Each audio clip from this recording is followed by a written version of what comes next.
إن الحمد لله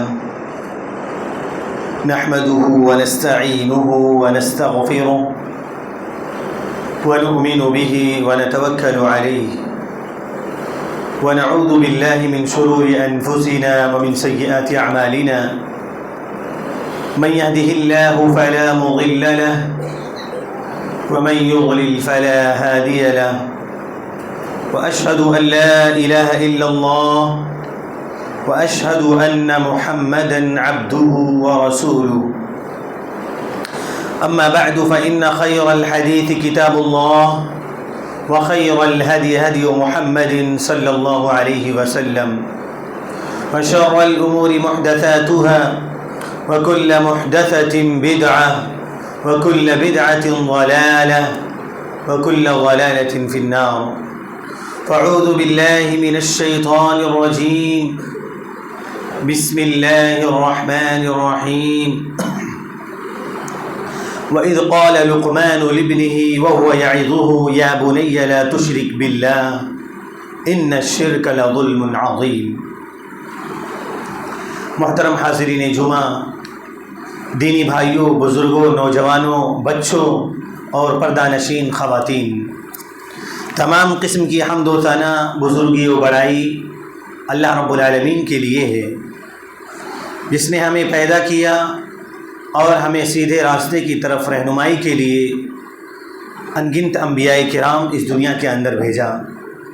ان میں سے سب سے آخری نبی حضرت محمد عربی صلی اللہ علیہ وسلم ہیں. درود و سلام نازل ہو اللہ کے نبی جناب محمد عربی صلی اللہ علیہ وسلم پر. اللهم صل على محمد وعلى آل محمد كما صليت على إبراهيم وعلى آل إبراهيم إنك حميد مجيد. اللهم بارك على محمد وعلى آل محمد كما باركت على إبراهيم وعلى آل إبراهيم إنك حميد مجيد. دینی بھائیوں، جیسا کہ ہم سبھی کو معلوم ہے کہ حالات کے پیش نظر اور بڑھتی نفرت کو ختم کرنے کے لیے، ماحول کو سازگار بنانے کے لیے ہمیں بذات خود اپنی تربیت اور اپنے بچوں کی تربیت، اپنے اہل و عیال کی، اپنے آس پڑوس کی، اپنے معاشرے کی، اپنے سوسائٹی کی اصلاح کرنے کی ضرورت ہے، اور یہ وقت کی سب سے اہم ضرورت ہے. اسی لیے موقع و مناسبت کا خیال رکھتے ہوئے بچوں کی تربیت یہ بہت ہی ضروری ہے. اکثر والدین اس سلسلے میں بہت پریشان رہتے ہیں، بہت فکر مند رہتے ہیں اپنے بچوں کے تئیں کہ اپنے بچوں کی تربیت ہم کیسے کریں، کیا لائحہ عمل، کیا راستہ اختیار کریں جس سے ہمارے بچے کا فیوچر، ہمارے بچے کا مستقبل سنور جائے. اب فیوچر کس معنی میں لے رہے ہیں؟ دنیا سنوارنے کے لیے یا آخرت کو بہتر کرنے کے لیے؟ یہ بتاتے خود آپ کا سوال ہے، آپ اپنے بتاتے خود اس سوال کا جواب آپ دے سکتے ہیں. لیکن اکثریت کا یہی حال ہے کہ آخرت کو نہ سنوار کر دنیا کے سنوارنے میں زیادہ تر اپنے اوقات کو مشغول رکھتے ہیں. ایک انسان سوچتا تو ہے، ایک والد سوچتا ہے، ایک رشتہ دار سوچتا ہے کہ میرے بچے اچھے ہو جائیں، میرے بچے بہتر راستے پر چلنے لگیں، میرا بچہ نماز کی پابندی کرنے لگے، میرا بچہ نماز فجر کی ادائیگی کے لیے اٹھنے لگے، میرا بچہ جب مہمان آئے تو ان کی عزت کرنے لگے، میرا بچہ باادب ہو. ہر کوئی خواہش رکھتا ہے میرا بچہ حافظ بن جائے، قرآن کی تعلیم حاصل کرنے والا بن جائے، میرا بچہ عالم بن جائے، میرا بچہ نمازی بن جائے. یہ صرف پلان ہے، یہ صرف پلان ہے، اور اس کی فکر بھی نہیں ہے انسان کی. اور اگر فکر ہے تو صحیح پلان نہیں ہے، صحیح فکر نہیں ہے، صحیح وقت نہیں ہے، بس یوں ہی سوچا نہیں، اس کی خواہش صرف ہے. اب خواہش کو پروان کیسے چڑھایا جائے، اس کو پریکٹیکلی طور پر اپنی زندگی میں عمل بنا کر اس کو صحیح طور پر بذات خود اپنے گھروں میں لانا ہوگا. جب ایک انسان سوچتا ہے، سوچنے کے بعد فوراً رزلٹ بھی چاہتا ہے. اگر ایک دن محنت کیا، ایک دن اپنے بچے کے پیچھے لگا، فوراً رزلٹ چاہتا، فوری رزلٹ کی خواہش ہوتی ہے ہر انسان کی، ہر والد کی فوری رزلٹ کی خواہش ہوتی ہے. تربیت کا مسئلہ ایسا نہیں ہے کہ فوری رزلٹ آپ کو مل جائے. آپ کو لانگ ٹائم کے لیے محنت کرنا پڑے گا. آپ کو اس میں تسلسل کے ساتھ محنت کرنا پڑے گا. جب ایک انسان تسلسل کے ساتھ کسی چیز کے ساتھ لگا ہوتا ہے تب اس کام میں سکسیز ہوتا ہے. کسی بھی کام کو لے لیجیے آپ. اور ایک انسان کے دماغ میں ہونا چاہیے کہ بچے کی تربیت کے لیے جہاں ایک مرحلہ 7 سال سے پہلے کا ہے، 7 سال سے 10 سال کا ہے، 10 سال سے 12 سال کا ہے، 12 سال سے 15 سال کا ہے، 15 سال سے 20 سال کا ہے، 20 سال سے 25 سال کا ہے.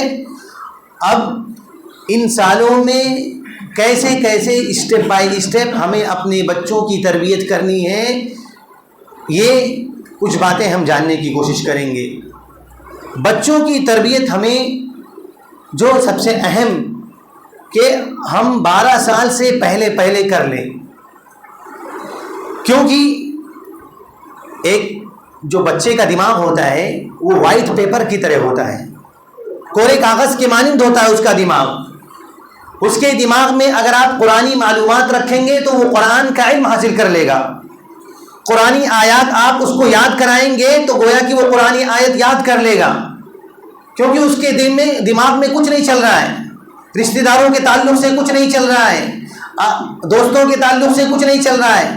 لیکن جیسے ہی سال بڑھتے جاتے ہیں ویسے ہی اس کے مائنڈ میں الگ الگ چینجنگ آتی رہتی ہے. ایک دوسرے کے تئیں محبت، ایک دوسرے کے تئیں نفرت، یہ اس کے مائنڈ میں آتے رہتا ہے. جیسا ماحول جو لوگ کریٹ کرتے ہیں ویسے ماحول میں وہ ڈھلتا جاتا ہے.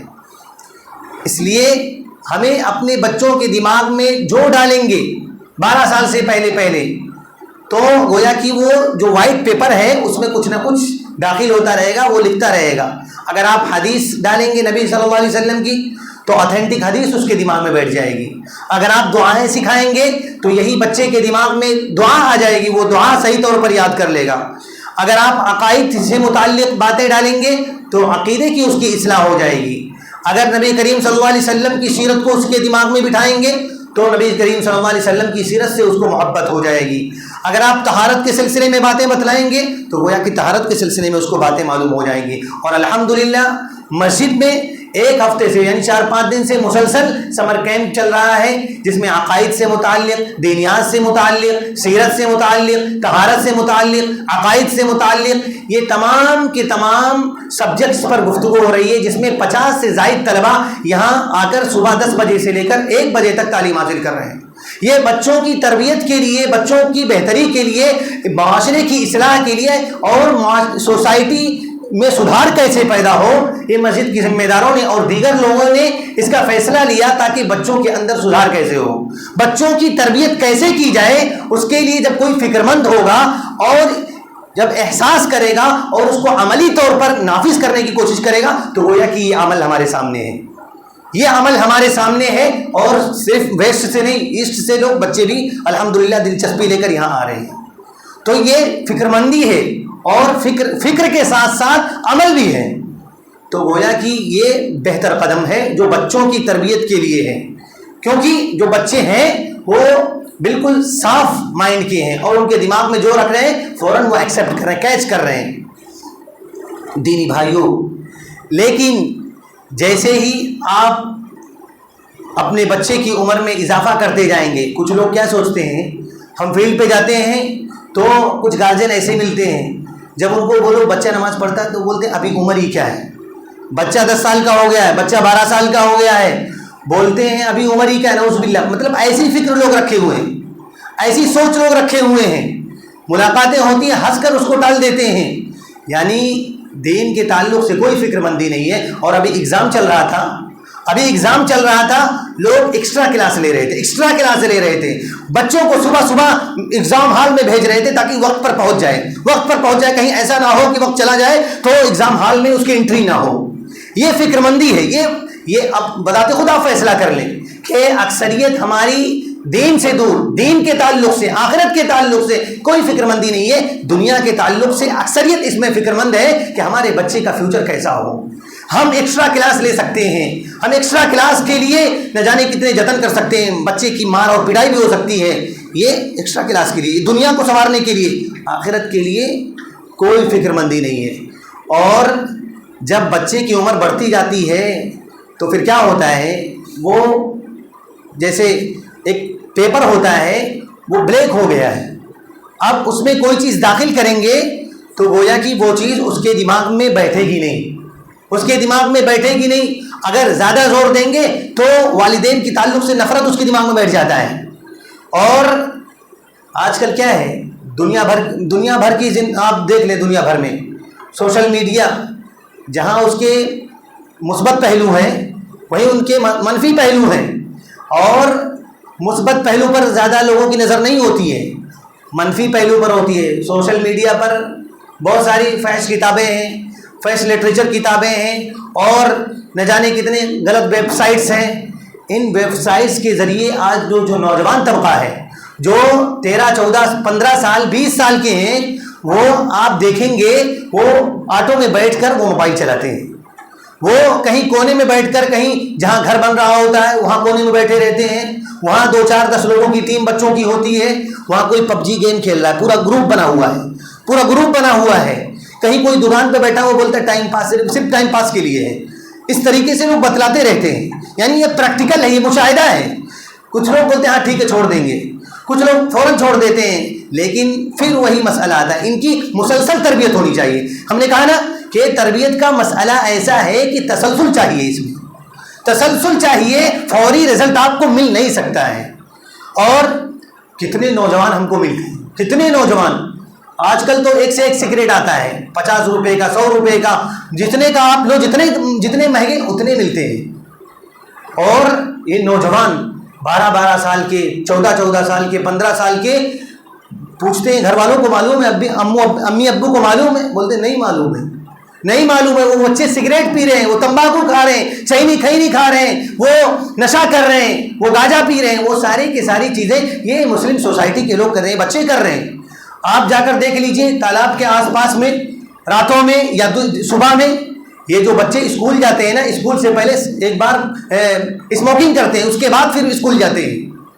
اگر ان کا چہرہ سونگو تو پتہ چلتا ہے کہ وہ بیگ ٹانگے ہوئے ہیں، لیکن ان کے منہ سے بو آتی رہتی ہے. یہ مسلمان گھرانوں کے بچے کی بات کی جا رہی ہے کہ اس طریقے سے آج ہمارے معاشرے کی حالت ہے. اس لیے ہم عمر کا خیال رکھتے ہوئے اس سے پہلے ہم اپنی بچوں کی تربیت کے لیے فکر مند ہو جائیں. جس کے بچے ابھی چھوٹے ہیں ابھی سے ہی فکر مند ہو جائیں کہ کہیں ایسا نہ ہو اس مرحلے میں آ کر ہمارے بچے بھی بگڑ جائیں، ہمارے بچے بھی ہمارے ہاتھ سے نکل جائیں. جب 15 سال کا ہو جائے تو پتہ لگے جب ہم کوئی بات بول رہے ہیں تو وہ ریئیکشن لینے لگتا ہے کہ ابا ایسا کیوں بول رہے ہو. ابھی بچہ نہیں بولے گا، 10 سال میں نہیں بولے گا، سوچے گا کہ ابا ہمارے لیے اچھا سوچ رہے ہیں، اچھی بات بتلا رہے ہیں. لیکن جب بچے کی عمر زیادہ ہو جاتی ہے تو پھر وہ بات ایکسیپٹ نہیں کرتا ہے، پھر غصہ ہونے لگتا ہے، ماں سے غصہ ہونے لگتا ہے. پھر جب اپنی بات جو اس کی دل میں ہوتی ہے وہ بات بھی نہیں رکھتا ہے، کیونکہ ابھی باپ اور بیٹے کے تعلق رشتے میں وہ دشمنی پیدا ہو گئی، وہ اپنی بات، اپنی دل کی بات نہیں رکھ پاتا ہے. اور اگر کوئی آپ کے سامنے اپنی بات نہ رکھ پائے تو گویا کہ یہ مائنس پوائنٹ ہے، گویا کہ منفی پہلو ہے کہ آپ اپنے بچوں سے جڑے نہیں ہیں، آپ اپنے بیٹے سے، اپنی بیٹیوں سے جڑے نہیں ہیں. اس لیے جب بچہ 1 سال کا، 2 سال کا، 3 سال کا، 4 سال کا، 5 سال کا، 6 سال کا، 7 سال کا ہو جائے تو اپنے بچوں کی تربیت کے لیے ہمیں الگ الگ طریقے سے جو نبی کریم صلی اللہ علیہ وسلم نے طریقہ بتلایا ہے ان طریقوں کو ہمیں فالو کرنا چاہیے. اور ہمیں اپنے باتوں سے بچوں کو صرف نہیں صحیح کرنا ہے، اپنے رویوں، بلکہ ایک انسان بات کرتا ہے تو بات سے بچہ صرف سنورے گا نہیں. ہمارا رویہ کیا ہے، ہمارا رویہ کیا ہے، سب چیزیں آبزرو کرتا رہتا ہے بچہ. ہم جو بھی ایکٹیویٹی کر رہے ہیں، جو بھی حرکت کر رہے ہیں، بچہ آبزرو کرتا ہے، اسی کو کیچ کر لیتا ہے، سوچتا ہے یہی ہماری کامیابی کا راز ہے. اور اسی کامیابی کے راز میں کتنے ایسے بچے ہیں جو سکسیز ہو جاتے ہیں، بہترین راستہ اختیار کر لیتے ہیں، لیکن اس میں کتنے ایسے والدین ہیں جو غلط راستے پر ہوتے ہیں، وہی راستہ بچہ بھی اختیار کر لیتا ہے. 7 سال کے بچوں کو ہمیں یہ نہیں کہنا ہے کہ یہ کرو وہ کرو، یعنی حکم نہیں دینا ہے، بلکہ پریکٹیکلی طور پر بذات خود ہمیں وہ کرنا ہے. بذات خود جب ہم وہ چیز کریں گے تو وہی چیز وہ دیکھے گا. بولنے سے بات نہیں بنتی ہے، اس کو عملی طور پر جب ہم پیش کریں گے تو گویا کہ یہ چیز اس کے لیے بہتر ثابت ہوگا. اس لیے دینی بھائیوں ہمیں اس پر بھی غور و فکر کرنے کی ضرورت ہے، اور اپنے بچوں کے تئیں فکر مندی کا اظہار کر کے اپنے بچوں کی صحیح تربیت کرنے کی ضرورت ہے۔ ہمارے ذہن میں یہ بھی بات ہونی چاہیے کہ دنیا میں جتنی نعمتیں ہیں، اولاد کی نعمت سے بڑھ کر کوئی نعمت نہیں ہو سکتی۔ اللہ رب العالمین نے بیان کیا المال والبنون زینت الحیات الدنیا، کہ یہ مال اور اولاد دنیا کی زینت ہے، یہ بہت بڑی پونجی ہے۔ اب یہ نعمت کو آپ نعمت سمجھ کر اس پر محنت کرو اور ٹائم دو تو گویا کہ آپ کا بچہ سنور سکتا ہے۔ بڑی نعمتوں میں سے ہے، اللہ رب العالمین نے بیان کیا انما اموالکم واولادکم فتنہ، جہاں نعمت کا تذکرہ کیا کہ یہ اولاد آپ کے لیے نعمت ہے، وہیں آزمائش بتلایا، یہ فتنہ بتلایا۔ اگر آپ بچے کی صحیح تربیت نہیں کر پا رہے ہیں، بچوں کے تئیں آپ فکر مند نہیں ہیں، بچے کی وجہ سے آپ کا ٹائم برباد ہو رہا ہے، اور نہ بچہ صحیح راستے پر ہے نہ باپ صحیح راستے پر ہے، تو گویا کہ یہ آزمائش اور بڑھ جاتی ہے، یہ فتنہ اور بڑھ جاتا ہے۔ اور اس فتنے میں آج پوری دنیا ملوث ہے۔ پوری دنیا میں آج نہ باپ کا تعلق بیٹے سے صحیح طریقے سے استوار ہے، نہ بیٹے کا تعلق باپ سے صحیح طریقے سے استوار ہے، اس لیے معاشرے کی اصلاح صحیح طور پر نہیں ہو پا رہی ہے۔ اللہ رب العالمین نے فرمایا یا ایھا الذین آمنوا قوا انفسکم واہلیکم نارا وقودها الناس والحجارہ والملائکۃ غلاظ علیہا شداد لا یعصون اللہ ما امرهم ویفعلون ما یؤمرون۔ اے لوگوں جو ایمان لائے ہو، اپنے آپ کو اپنے اہل و عیال کو جہنم کی آگ سے بچاؤ، جس کا ایندھن انسان اور پتھر ہے، اور اس پر سخت دل فرشتے مقرر ہیں، کسی کے ساتھ کوئی رو رعایت نہیں ہوتی ہے، جو اللہ رب العالمین کا حکم ہے اس کی بجاوری کرتے ہیں۔ یہ فرشتے ایسے ہیں، سب سے پہلے اس آیت کریمہ میں اپنے آپ کو جہنم کی آگ سے بچانے کا حکم اللہ رب العالمین نے دیا۔ بچوں کی تربیت میں یہ آیت کریمہ آپ کے لیے بہتر ثابت ہو سکتی ہے کہ بذات خود اپنے آپ کو جہنم کی آگ سے بچاؤ اور اپنے اہل و عیال کو جہنم کی آگ سے بچاؤ۔ اب آپ سوال کر لیں کہ ہم اپنے آپ کو جہنم کی آگ سے بچانے کی فکر مند ہیں کہ نہیں ہے؟ اپنے بچوں کے لیے اپنے بچوں کو جہنم کی آگ سے بچانے کی فکر مند ہے یا نہیں ہے؟ یا آپ اپنے آپ کو بچانے کے فکر مند ہیں لیکن اپنے آپ کو صرف بچا کر پھر کہیں اور راستے کو اختیار کر لیا، تو گویا کہ اس آیت کی آپ خلاف ورزی کر رہے ہیں۔ کیا ہوتا ہے کہ لوگ چلنے پر نکل جاتے ہیں، پتہ کیا چلتا ہے کہ اولاد بگڑ گئی، اولاد بگڑ گئی ہے، بچی گھر سے بھاگ کر کسی کو لے کر چلی گئی ہے، کتنی بچیاں مرتد ہو چکی ہیں، نہ جانے کتنے ایسے واقعات ہمارے سامنے ہیں، نہ جانے کتنے ایسے پیپرز پہ آتے رہتے ہیں کہ ایسے مسئلے سے دوچار ہو رہے ہیں کیونکہ اس آیت کریمہ کی خلاف ورزی ہو رہی ہے۔ اپنے آپ کو بچاؤ جہنم کی آگ سے، اور اپنے اہل و عیال کو، سب سے پہلے آس پاس کے لوگوں کو دیکھنا ہے، سب سے پہلے آس پاس پتہ کیا چلتا ہے، چلا کر کے آئے یہاں چلا رہے ہیں کہ ہماری بچی غائب ہو گئی ہے، نعوذ باللہ۔ یہ پریکٹیکلی طور پر یہ مشاہدہ ہے، یہ لوگوں کے طریقے ہیں جو صحیح طور پر آج لوگ غور و فکر نہیں کر رہے ہیں اور اس کا کوئی پوسٹ مارٹم نہیں کر رہے ہیں کہ کیا منفی اثرات ہیں ہماری زندگیوں میں، کیا ہم غلط راستے پر چل رہے ہیں نہیں چل رہے ہیں۔ اس راستے کو ہم صحیح طور پر کھنگال نہیں رہے ہیں کہ جو صحیح راستہ ہے اس کو اپنائیں یا غلط راستے کو اپناتے ہیں، پھر بذات خود بھگتتے ہیں اور بھگتتے ہیں، دیکھ رہے ہیں ہم کتنے لوگ بھگت رہے ہیں۔ تو اپنے بچوں کی اصلاح کے لیے ضروری ہے کہ اپنے بچوں کو ٹائم دیں، ایسا نہ ہو کہ شریعت اسلامیہ کی خلاف ورزی کریں، پھر ہمارے بچے بھی ہمارے ہاتھ سے نکل جائیں اور پھر آپ روتے رہ جائیں اور آپ کی بھی آخرت خراب ہو۔ اور کیونکہ اللہ کے نبی صلی اللہ علیہ وسلم نے تو فرمایا ہے کلکم راع وکلکم مسئول عن رعیتہ، یہ نہیں پوچھا جائے گا کہ دوسری بستی والے جو 50 کلومیٹر 100 کلومیٹر آپ سے دور ہیں، آپ ان کے بارے میں نہیں پوچھا جائے گا کہ آپ وہاں گئے تھے کہ نہیں گئے تھے، آپ کے اپنے بچوں کے بارے میں سوال ہونے والا ہے۔ کلکم راع وکلکم مسئول عن رعیتہ، ہر شخص ذمہ دار ہے، اس کی ذمہ داری کے بارے میں کل قیامت کے دن سوال ہونے والا ہے۔ اگر آپ کے ذریعے بچہ پیدا ہوا ہے تو آپ اس کی پرورش کریں، آپ اس کی پرداخت کریں، آپ اس کے لیے دیکھ بھال کریں، آپ اس کی تربیت کریں، یہ آپ کی ذمہ داری ہے، ہر انسان کی ذمہ داری ہے۔ جس کے یہاں بچے ہیں، جس کے یہاں دیگر لوگ ہیں، ان کی ذمہ داری کو سنبھالنا یہ ہماری ذمہ داری کل قیامت کے دن بڑھ جاتی ہے۔ تو دینی بھائیوں اس پر بھی ہمیں غور و فکر کرنے کی ضرورت ہے، ورنہ کیا ہوگا، یہ بچے کیا ہوتے ہیں، بچے بہت جلدی ہاتھ سے نکل جاتے ہیں، بچے بہت جلدی بیڑی سگریٹ پینے لگتے ہیں، بچے بہت جلدی تمباکو سگریٹ نوشی شراب کے عادی بن جاتے ہیں، اور رات تک بچے جاگتے رہتے ہیں، رات تک 2 بجے تک 3 بجے تک لوگ جاگتے رہتے ہیں۔ اگر سروے نکالو بچے سے، ہم نے پوچھا کہ کتنے بجے تک جاگتے ہیں، اسکول اور کالجز میں جاؤ تو بولتے ہیں 1 بجے تک، 2 بجے تک جاگتے ہیں، 2 بجے تک جاگتے ہیں، پھر 2-3 گھنٹے کی نیند ہوتی ہے، پھر کیا حالت ہوگی ہماری؟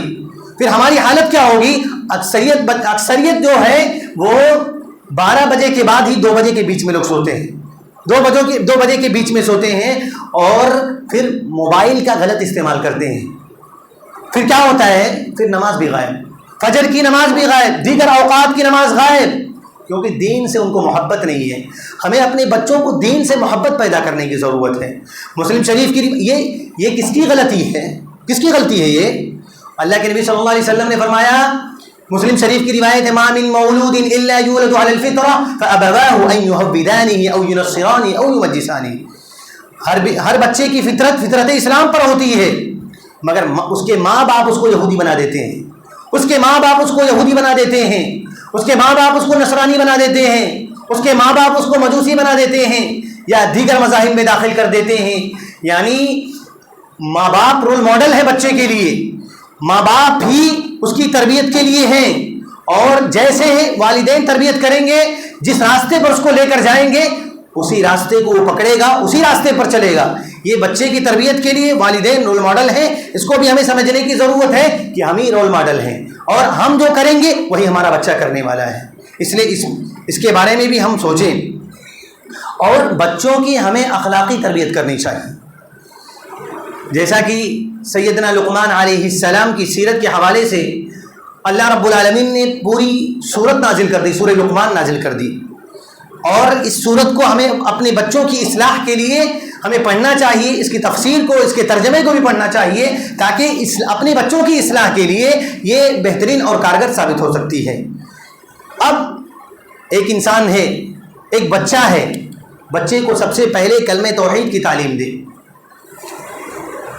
امام ابراہیم نخعی کا قول ہے، کہتے ہیں کہ اسلاف پسند کرتے تھے کہ سب سے پہلے جب بچہ بولنے کی عادت ڈالنے لگے، کبھی اس کی زبان سے نکلتا ہے نا لا الہ، اس طرح نکلتا ہے، تو ابراہیم نخعی کہتے ہیں سلف پسند کرتے تھے کہ لا الہ الا اللہ 7 مرات فیکون ذلک اول ما یتکلم، کہ 7 مرتبہ بچے کو لا الہ الا اللہ سکھایا جائے، اور یہ اس کے بولنے کے لیے سب سے بہترین قدم ہوگا، اس کے لیے بہترین راستہ ہے کہ لا الہ الا اللہ جب سکھلائیں گے تو نہیں ہے کوئی معبود اللہ کے سوا، یعنی تمام معبودان باطلہ کی نفی کر دی جائے گی، اور اس سے بہتر کیا ہو سکتا ہے کہ بچے کو توحید کی تعلیم دے دی جائے۔ اور چھوٹا بچہ ہے، چھوٹا بچہ اگر اس سے پوچھو کہ اللہ کہاں ہے، جب اس کو سکھلاؤ گے تو بولتا ہے اللہ آسمان کے اوپر، عرش پر ہے، 7ویں آسمان کے اوپر۔ ابھی کسی جو بچے کی تعلیم ہوتی ہے وہی بچہ جو کچھ کرتا ہے، بچے سے ابھی پوچھتے ہیں بیٹا اللہ کہاں پہ ہے، اللہ عرش پر ہے، 7ویں آسمان کے اوپر، الرحمن علی العرش استوى۔ یہ بچے کی تربیت ہے، اور بچوں کے لیے ہمیں ٹائم نکالنا پڑے گا۔ ایسا نہیں ہے کہ سب کچھ اپنا ٹائم باہر ہی نکال دیے، صرف کر دیے، اور بچوں کے لیے، گھر والوں کے لیے کوئی ٹائم نہیں ہے۔ تو بچوں کے لیے ہمیں ٹائم دینا بہت ہی ضروری ہے، اور بچوں کو سکھلانا کہ ہمارے نبی کا نام کیا ہے، ہمارے امام کا نام کیا ہے، نبی صلی اللہ علیہ وسلم۔ یہ بچوں کی تربیت کے مراحل ہیں کہ یہ چھوٹی چھوٹی اور بنیادی باتیں بچوں کو معلوم ہونا چاہیے۔ بظاہر چھوٹی سی بات ہے لیکن بہت گہرائی والی ہے، بہت امپورٹنٹ بات ہے، موسٹ امپورٹنٹ ہے، کہ آج لوگوں کو معلوم نہیں ہے اللہ کہاں ہے، بولتے ہیں اللہ ہر جگہ ہے، نعوذ باللہ۔ تو یہ بیسک بات ہے، اس کو سیکھنا سکھانا ہمارے لیے بہت ہی ضروری ہے، اور بچوں کو بتلانا چاہیے کہ بیٹا باتوں کو اللہ سن رہا ہے، ہماری باتوں کو سن رہا، ہم کہیں بھی ہیں اور اللہ ہمیں دیکھ رہا ہے، اللہ ہمیں دیکھ رہا ہے، اللہ ہماری باتوں کو سن رہا ہے۔ اور جب بچہ تھوڑی سی اس کو اور جیسے دن میں اضافہ ہو رہا ہے، تھوڑا بولنے لگا، اگر وہ قل اللہ احد پڑھ سکتا ہے تو اس کو سورتیں بھی یاد کرائی جائیں۔ اسلاف کا یہی طریقہ تھا کہ عبد الکریم بن ابی امیہ کہتے ہیں رسول اکرم صلی اللہ علیہ وسلم بنو ہاشم کے ایک بچے کو جب وہ صاف بولنے لگتا تو 7 مرتبہ یہ آیت سکھاتے، الحمدللہ الذی لم یتخذ ولدا ولم یکن له شریک فی الملک ولم یکن له ولی من الذل۔ یہ آیت کریمہ سکھلاتے کہ تمام تعریفیں اللہ رب العالمین کے لیے ہیں، جس کے پاس نہ تو کوئی ولد ہے، یعنی کوئی لڑکا نہیں ہے، اور اس کی بادشاہت میں کوئی شریک نہیں ہے۔ یہ سکھلاتے تھے سلف۔ اور ابراہیم اور یعقوب علیہ السلام کی وصیت کیا تھی اپنے بچوں کے تعلق سے، کہ ابراہیم علیہ السلام اور یعقوب علیہ السلام نے اپنے بچوں کو وصیت کی کہ اللہ تعالیٰ نے تمہارے لیے دین اسلام کو پسند کیا ہے، بیٹا مرنا تو مسلمان ہی بن کر مرنا۔ یہ جب ایک انسان سوچتا ہے تو گویا کہ اس کے لیے بہترین راستہ اختیار ہوتا ہے۔ اور سب سے پہلے اسی لیے لقمان علیہ السلام نے جو نصیحت کی، وَإِذْ قَالَ لُقْمَانُ لِابْنِهِ وَهُوَ يَعِظُهُ يَا بُنَيَّ لَا تُشْرِكْ بِاللَّهِ، جب توحید کی جانکاری ہوگی تو ایٹومیٹکلی وہ شرک کی نفی ہو جائے گی، یعنی شرک ختم ہو جائے گا اس کی زندگی سے۔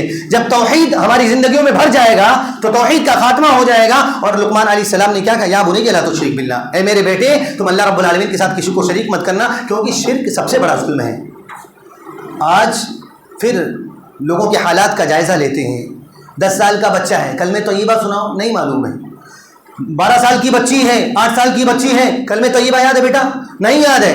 کلمہ طیبہ یاد کروانا پڑ رہا ہے فیلڈ پہ، اگر 1 مرتبہ یاد کروا دو، 2 مرتبہ، 5 مرتبہ، لوگوں کو نہیں یاد ہے، کلمہ طیبہ تک نہیں معلوم ہے، پھر وہ مسلمان ہے، کہتے ہیں عبداللہ نام ہے، عبد الرحمن نام ہے۔ اس طریقے سے اچھے لوگوں کے نام ہیں لیکن کلمہ طیبہ نہیں معلوم ہے۔ کتنا افسوس ہوتا ہے، بہت افسوس ہوتا ہے، کتنی تکلیف ہوتی ہے کہ یہ بچہ ہے، مسلمان گھرانے میں پیدا ہوا ہے، اس کے گارجین کیسے ہیں، اس کے والدین کیسے ہیں، اس کے رشتہ دار کیسے ہیں کہ کلمہ طیبہ تک معلوم نہیں ہے، کلمہ طیبہ تک معلوم نہیں ہے۔ اگر ڈراموں میں ایکٹر کے نام پوچھ لیا جائے، فلموں کی اسٹوری پوچھ لی جائے، فلموں کی اسٹوری کو خوشی خوشی لوگ بتلاتے ہیں، خوشی خوشی بتلاتے ہیں۔ یہ ماڈرن لائف ہے، یہ ماڈرن لائف ہے، ماڈرن ٹائپ کے والدین ہیں، ماڈرن کلچر ہے، مغربی تہذیب ان پر غالب آ چکی ہے، اس لیے اپنے بچوں کی صحیح طریقے سے تربیت نہیں کر پا رہے ہیں۔ اور ایک والد ہوتا ہے جاہل ہے، کچھ پڑھا لکھا نہیں ہے، اور وہ بھی کبھی نماز پڑھا کبھی نہیں پڑھا، اور اپنے بچے کے تعلق سے آ کے گفتگو کرتا ہے کہ بھائی بچہ ہمارا نمازی بن جائے۔ باپ نمازی نہیں ہے، ہم اس کو بتلا رہے ہیں کہ آپ آؤ نماز پڑھنے کے لیے، وہ فجر میں عشاء میں غائب، 1-2 وقت کی نماز کبھی ہفتے میں پڑھ لیے، اس کے بعد بول رہے ہیں ہمارا بچہ کیسے نمازی بنے گا۔ اچھا امام صاحب یہ بتلاؤ کہ بچہ کیسے نمازی بنے گا، اس کا کوئی اصول بتلاؤ۔ پہلے بھائی آپ پہلے نماز پڑھ لیے، آپ اپنے بچوں کو لائیے، جب یہ تربیت کا مرحلہ ہے کہ آپ اپنے بچے کو لے کر آئیں گے تو آپ کا بیٹا نمازی بنے گا، آپ بھی نمازی بنیں گے تب آپ کا بیٹا نمازی بنے گا۔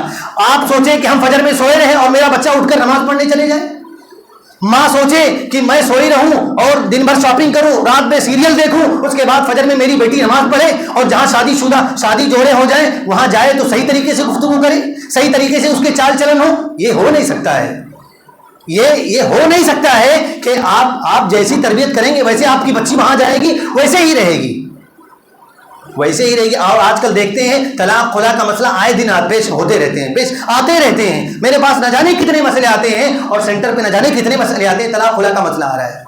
کیوں؟ کیونکہ بچی کی صحیح طریقے سے تربیت نہیں ہوئی ہے، دن بھر شاپنگ چلتا رہتا ہے، اور پھر کیا ہوتا ہے، رات آتی ہے، اگر چھوٹا بچہ ہے تو اس کو سلا دیا، پھر سیریل چل رہا ہے، فجر کی نماز غائب ہے، دین سے کوئی تعلق نہیں، قرآن سے کوئی تعلق نہیں ہے۔ تو یہ ہمارے معاشرے کی حالت ہے۔ اللہ رب العالمین سب لوگوں کو ہدایت نصیب فرمائے۔ دینی بھائیوں، اپنے بچوں کی تربیت کے لیے ضروری ہے کہ جب بھی ہم نماز پڑھنے کے لیے آئیں تو ہم بھی اپنے بچوں کو لے کر آئیں، جب مسجد میں آئیں ہم صدقہ دیں، ہم اللہ رب العالمین کے راستے میں خرچ کریں تو اپنے بچے کے ہاتھوں بھی دیں۔ تو بچہ یہ دیکھتا ہے، بچہ یہ نہیں دیکھتا ہے کہ بیٹا تم 2 روپے دے دو، 5 روپے دے دو، 50 روپے دے دو۔ بچے کے ہاتھ میں آپ پکڑائیں گے، آپ بھی دیں گے تو بچہ اس کو آبزرو کرے گا، پھر بچے کی صحیح تربیت کا یہ راستہ ہے، یہ گویا کہ آپ پریکٹیکلی طور پر اس کو عملی طور پر انجام دے رہے ہیں۔ اور اگر آپ رشتہ داریوں کو جوڑتے ہیں، نانا نانی کے ہاں لے کر چلے گئے، ماموں کے پاس لے کر چلے گئے، خالو کے پاس لے کر چلے گئے، ملاقات کروانا گویا کہ رشتہ داریوں کو جوڑنا ہے، تو گویا کہ آپس میں محبت پیدا ہوتی ہے، پھر بچہ وہی آبزرو کرتا ہے کہ ہمیں رشتہ داریوں کو جوڑنا چاہیے، ہمیں لوگوں سے مل کر رہنا چاہیے، کیونکہ ہمارے امی ابو رہ کر ایک دوسرے کے ساتھ مل کر رہنے کی کوشش کرتے ہیں، رشتہ داریوں کو جوڑتے ہیں۔ اور یہ صرف بولنے سے نہیں ہوتا، بولنے سے فرق نہیں پڑے گا، جب تک ہم ان تمام چیزوں کو پریکٹیکلی طور پر نہیں لائیں گے، پریکٹیکلی طور پر لائیں گے اور آپ کا انداز گفتگو بہتر ہوگا تو گویا کہ یہ دن ہمارے لیے بہت ہی بہتر ثابت ہوگا۔ ہم اپنے بچوں کی تربیت کے لیے محنت کر سکتے ہیں، کوشش کر سکتے ہیں، دعا کر سکتے ہیں، ہدایت دینا اللہ کا کام ہے۔ حضرت نوح علیہ السلام 950 سال دعوت و تبلیغ کا فریضہ انجام دیتے رہے، 950 سال بیٹے سے کہتے ہیں آ جاؤ کشتی میں، لیکن بیٹا نہیں سوار ہو رہا ہے۔ ہدایت دینا اللہ کا کام ہے، لیکن نوح علیہ السلام کوشش کرتے رہے۔ ہماری کوشش میں کمی نہیں ہونی چاہیے، اور بچپن میں ہی بچوں کو تعلیم دلائیں، آغاز قرآن کریم سے کریں۔ اسلاف کا یہ عمل رہا ہے۔ امام شافعی رحمۃ اللہ علیہ کے بارے میں آتا ہے کہ 7 سال کی عمر میں حفظ قرآن کو مکمل کر لیا تھا، قرآن کو حفظ کر لیا تھا امام شافعی رحمۃ اللہ علیہ نے۔ یہ بچے کی صحیح تربیت ہو رہی ہے، مائیں اور یعنی والد اور والدین دونوں اس پر فوکس کیے تو 7 سال کی عمر میں حافظ قرآن بن گئے۔ سہل بن عبداللہ امرتسری 6 سال کی عمر میں حافظ قرآن بن گئے، اور حال ہی میں جو بچہ حافظ قرآن 6 سال میں بنا، یہ ممبرا میں، یہ والدین کی صحیح تربیت ہونے کی وجہ سے۔ اور یہاں تک بات آتی ہے کہ ماں اپنے سگے بھائی کی شادی میں نہیں گئی، یہ بچے کی تربیت کے لیے فکر مندی ہے کہ 6 سال میں بچہ کیسے حافظ ہوگا۔ اس کے لیے بہترین راستے اختیار کیے گئے، اس کے لیے قربانیاں پیش کی گئی تو بچہ آج بن گیا۔ یہ چھوٹی سی عمر میں اگر کوئی بن جاتا ہے تو لوگ شوق ہو جاتے ہیں کہ بچہ 6 سال کی عمر میں حافظ قرآن بن گیا، اور یہ حال ہی کی بات ہے، کہیں ایسا نہیں ہے کہ 100 سال گزر گئے اب بچے ایسے نہیں نکل رہے ہیں۔ ابھی بچے نکل رہے ہیں، بچوں کو ٹائم دینے کی ضرورت ہے، ہمیں بھی تمام لوگوں کو دینے کی ضرورت ہے، تبھی بچے صحیح راستے کو اختیار کر سکتے ہیں۔ اور ابن سینا 10 سال کی عمر میں قرآن پر دسترس حاصل کر لیتے ہیں۔ یہ جو قرآن کے نالج کے سلسلے میں سب فکر مند ہوں۔ عبداللہ ابن عباس رضی اللہ عنہ چھوٹی سی عمر میں حافظ مفسر قرآن بن گئے، یہ صحیح تربیت کا نتیجہ ہے۔ امام ابن الجوزی رحمۃ اللہ علیہ کہتے ہیں كان السلف اذا نشأ لأحدهم ولد شغلوه بحفظ القرآن وسماع الحديث، کہ سلف جب بچہ بڑا ہونے لگتا تو سب سے پہلے حفظ قرآن پر زور دیتے، اس کے بعد سماع حدیث پر زور دیتے۔ اس سے کیا ہوتا؟ فیثبت الایمان فی قلبہ، تو ایمان اس کے دل میں راسخ ہو جاتا، ایمان مضبوط ہو جاتا اس کا۔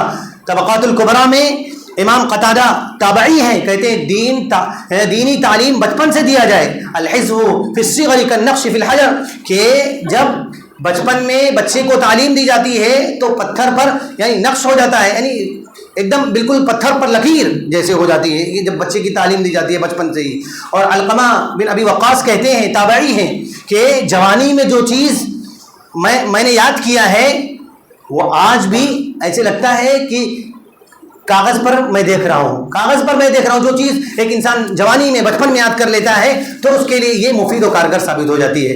امام سفیان ثوری رحمۃ اللہ علیہ بیان کرتے ہیں، کہتے ہیں ينبغي للرجل ان يكره ولده على العلم فانه مسؤول عنه، کہتے ہیں امام سفیان ثوری رحمۃ اللہ علیہ کہ آدمی کے لیے مناسب ہے کہ اپنے اولاد کو علم دین سکھائے اور علم دین سکھانے پر مجبور کرے والدین، ورنہ فإنه مسؤول عنه، اس سے سوال ہونے والا ہے، اس سے حساب ہونے والا ہے اگر وہ نہیں سکھاتا ہے تو۔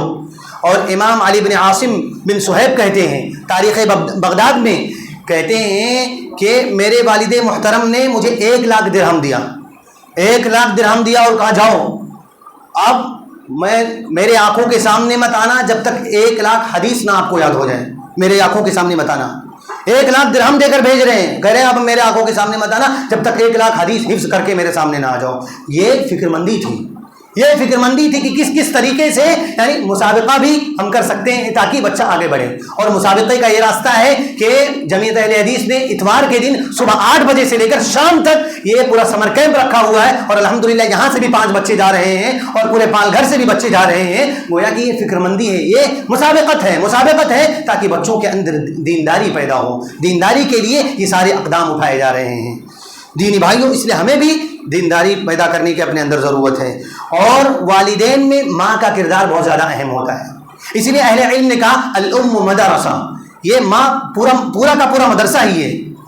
انس رضی اللہ عنہ کی والدہ کہتی ہیں کہ میرا بیٹا، اپنے بیٹے کو لے کر اللہ کے نبی صلی اللہ علیہ وسلم کی خدمت میں جاتی ہیں، کہتی ہیں میرے بیٹے کو خادم بنا لیجیے۔ اللہ کے نبی صلی اللہ علیہ وسلم آپ کو خادم بناتے ہیں اور کہتی ہیں کہ ان کے لیے دعا کر دیجیے۔ اللہ کے نبی صلی اللہ علیہ وسلم کہتے ہیں وَأَكْثِرْ مَالَهَا، ان کے مال میں اضافہ کر دو، مال میں اضافہ ہو گیا۔ مال میں اللہ کے نبی صلی اللہ علیہ وسلم نے دعا کیا، مال پر مال آ رہے ہیں، اور لمبی عمر کی دعا کی۔ انس رضی اللہ عنہ کے 160 بچے تھے، یعنی گویا کہ اس طریقے سے اللہ کے نبی صلی اللہ علیہ وسلم دعا کرنے والے تھے، اور 10 سال تک اللہ کے نبی صلی اللہ علیہ وسلم کی خدمت کر رہے تھے۔ امام بخاری رحمۃ اللہ علیہ کی زندگی کا جائزہ لے لیں۔ امام بخاری کی زندگی، یہ ان کی ماں کا رول بہت زیادہ تھا اس میں۔ امام بخاری رحمۃ اللہ علیہ کی زندگی میں تبھی اتنے بڑے محدث بن گئے. محدثین کی صفوں میں سر فہرست آپ کا نام آتا ہے. امام مسلم رحمۃ اللہ علیہ, امام ترمذی رحمۃ اللہ علیہ, امام نسائی, امام ابن ماجہ, امام ابو داؤد رحمۃ اللہ علیہ, یہ محدثین کی فہرست ہے جو رہتی دنیا تک کے لیے لوگوں کا نام لیا جائے گا, کیونکہ انہوں نے محنت کی ہے, انہوں نے اپنا وقت صحیح صرف کیا ہے, ان کے والدین نے صحیح تربیت کی ہے, تو گویا کہ آج ان کا نام زندہ ہے. اور فقیہ جو تھے, امام ابو حنیفہ رحمۃ اللہ علیہ, امام مالک رحمۃ اللہ علیہ, امام شافعی رحمۃ اللہ علیہ, امام احمد بن حنبل رحمۃ اللہ علیہ, امام ابن تیمیہ رحمۃ اللہ علیہ, یہ تمام کے تمام فقہا ہیں. ان کے والدین نے ان کی صحیح طریقے سے تربیت کی ہے, ان کی ماؤں نے صحیح طریقے سے تربیت کی ہے, تو آج فقیہ کی فہرست میں آ گئے اور آج ان کا نام سربلند ہے. آپ اسماعیل علیہ السلام بھی ماں کے ذریعے تربیت یافتہ ہوئے. اس لیے جب صحابی نے اللہ کے نبی صلی اللہ علیہ وسلم سے پوچھا کہ میرے حسن سلوک کا سب سے زیادہ مستحق کون ہے, تو اللہ کے نبی صلی اللہ علیہ وسلم نے فرمایا امک, آپ کی ماں. پھر کہا پھر کون, پھر کہا پھر امک, پھر تیسری مرتبہ پھر کہا پھر کون, اللہ کے نبی صلی اللہ علیہ وسلم نے کہا امک, یعنی تمہاری ماں حسن سلوک کا سب سے زیادہ مستحق ہے. چوتھی مرتبہ کہتے ہیں اللہ کے نبی صلی اللہ علیہ وسلم ابوک, آپ کا باپ. یعنی کیونکہ ماں کا تعلق جو بچے ہوتے ہیں زیادہ تعلق رہتا ہے, اور بچہ اپنی ماں کے سامنے ساری باتیں کہہ دیتا ہے, جو بھی خواہش ہوتی ہے وہ خواہشات رکھ دیتا ہے. اور اسی لیے مائیں اپنے بچوں کی صحیح تربیت کے لیے ٹائم نکالیں, بچوں سے نبی صلی اللہ علیہ وسلم کی محبت کی بات کریں, صحابہ سے محبت کی بات کریں, اور تابعین تابعین کی محبت سکھلائیں, اور پھر صحابہ کی کہانیاں بتلائیں, قصے کہانیاں بتلائیں, واقعات بتلائیں. امام مالک رحمۃ اللہ علیہ کہتے کان السلف يعلمون اولادهم حب ابی بکر و عمر, کہ سلف یہ پسند کرتے تھے کہ اس طریقے سے ابو بکر و عمر سے محبت کروانا ایسے سکھاتے تھے, کما يعلمون السورہ من القرآن, کہ جس طریقے سے قرآن میں سورت لوگ تعلیم دیتے ہیں ویسے ہی قرآن یعنی ابو بکر اور عمر سے محبت کروانا سکھلاتے تھے. جیسے اب دیکھ لو ایک سورت یاد کروا رہے ہیں تو کتنا ٹائم لگتا ہے, ویسے ہی ابو بکر اور عمر سے محبت کروانا سکھلاتے تھے, تاکہ جو آج گالی گلوچ لوگ دیتے ہیں, جو لان تان کرتے ہیں صحابہ کرام کے بارے میں اور خلفائے راشدین کے بارے میں, ان کے لیے یہ جو مثال ہے گویا کہ منہ پر تماچا ہے ان کے, کہ کس طریقے سے وہ گفتگو کر رہے ہیں اور سلف کا کیا طریقہ رہا ہے. دینی بھائیوں, بچوں کو بچپن سے ہی دین کی تعلیم سے جوڑیں. اب کوئی سوال کرتا ہے کہ بچوں کو دین سے کیسے جوڑیں, آج جس طرح کا ماحول ہے, تو ہم سب سے پہلے اپنے بچوں کو جیسے کلمہ طیبہ اور پھر عربی سے جوڑیں. نورانی قاعدے سے انسان اسٹارٹ کرتا ہے, اس کے بعد پھر اما پارا, پھر قرآن شروع کرتا ہے, پھر اسلامک اسکول میں ڈالیں, اس کے بعد پھر وہ صحیح تربیت کا راستہ اختیار کرے گا. اور جو اسلامک اسکول میں بھی الگ الگ طریقے سے آج گل کھلاتے ہیں, اسلامک اسکول ہے لیکن اس میں صحیح باتیں آتھینٹک باتیں نہیں پیش کی جاتی ہیں, اس کے بعد پھر جا کر پوچھو تو گول مول بات کر کے چھوڑ دیتے ہیں. تو اسلامک اسکول جو بہتر ہو, اپنے بچوں کی فکر مندی کے لیے ہم یہ چیز سوچیں. اور سب سے مؤثر طریقہ یہ ہے کہ اپنے گھروں میں دین کا ماحول پیدا کریں. بتاتے خود ہمارا گھر پورا, ہمارا گھر کا ماحول پورا دیندار ہو جائے گا. اور جب بھی ہم گھر سے نکلتے ہیں, کوئی فقیر مل گئے تو بچے کو بھی لے جا رہے ہیں تو 2 روپے 4 روپے دے دیے, اس کے بعد پھر بچے کے ذریعے دیں تو کیا ہے, بچہ کیچ کرتا ہے کہ ہمیں بھی اس کی مدد کرنی چاہیے. کوئی مصیبت زدہ کو دیکھ لی تو ان کے لیے دعا کر دیے, تو دعا کرتے ہیں تو اس سے بھی فرق پڑتا ہے کہ ہمیں بھی دعا کرنی چاہیے. گھروں کو غیر اسلامی ماحول سے بچائیں, حیاداری پیدا کریں, بتاتے خود حیادار بنیں اور بچوں کو بھی حیا کی تعلیم دیں. سوشل میڈیا کا بیجا استعمال کرنے سے بچیں. کیا ہوتا ہے آج بچے, بوڑھے, نوجوان 24 گھنٹے اسی میں ملوث ہیں. اس لیے ہمیں اتنا استعمال کریں, مثبت پہلو نظر ہونا چاہیے, اور والدین کی طرف سے دعاؤں کا ضرور اہتمام ہونا چاہیے. دعاؤں کا فقدان ہے آج. حضرت ابراہیم علیہ السلام کہتے تھے وَجُنُوبْنِي وَبَنِيَّ أَن نَعْبُدَ الْأَصْنَامَ, کہ بذات خود اپنے لیے اور اپنے بچوں کے لیے اصنام یعنی بتوں کی پوجا سے اجتناب کی ہر وقت دعا کرتے تھے. اور دعا کرتے تھے رب هب لي من الصالحین، اللہ مجھے نیک اور صالح اولاد دے، رب اجعلنی مقیم الصلاۃ ومن ذریتی، اے اللہ مجھے نمازی بنا دے، نماز قائم کرنے والا بنا دے، میرے بچوں کو بھی نماز قائم کرنے والا بنا دے، ربنا هب لنا من ازواجنا وذریاتنا قرۃ اعین واجعلنا للمتقین اماما، کہ اس طریقے سے دعا کرتے تھے۔ تو اس لیے ہمیں چاہیے کہ ہم بھی اپنے بچوں کے لیے یہ فکر مندی کا اظہار کریں۔ اللہ رب العالمین سے دعا ہے کہ اللہ رب العالمین جو بھی باتیں مختصر وقت میں پیش کی گئی ہیں، اگر باتیں حق ہیں، قرآن و سنت کی روشنی میں ہیں، تو اللہ یہ تیری طرف سے ہیں، اگر باتیں غلط ہیں تو میری نفس کی طرف سے، شیطان کی طرف سے ہیں۔ اللہ رب العالمین تو معاف کرنے والا ہے، معافی کو پسند فرماتا ہے۔ اللہ رب العالمین تو معاف فرما دے۔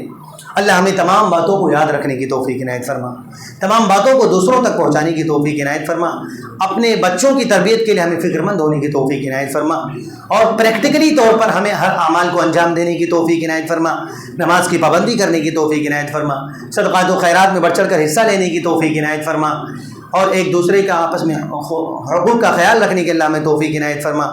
اللہ رب العالمین جو اس دنیا سے رخصت ہو چکے اللہ ان کی مغفرت فرما دے، جو بیمار ہیں اللہ انہیں شفائے کاملہ عاجل عطا فرما دے۔ آمین۔ وآخر دعوانا ان الحمد للہ رب العالمین۔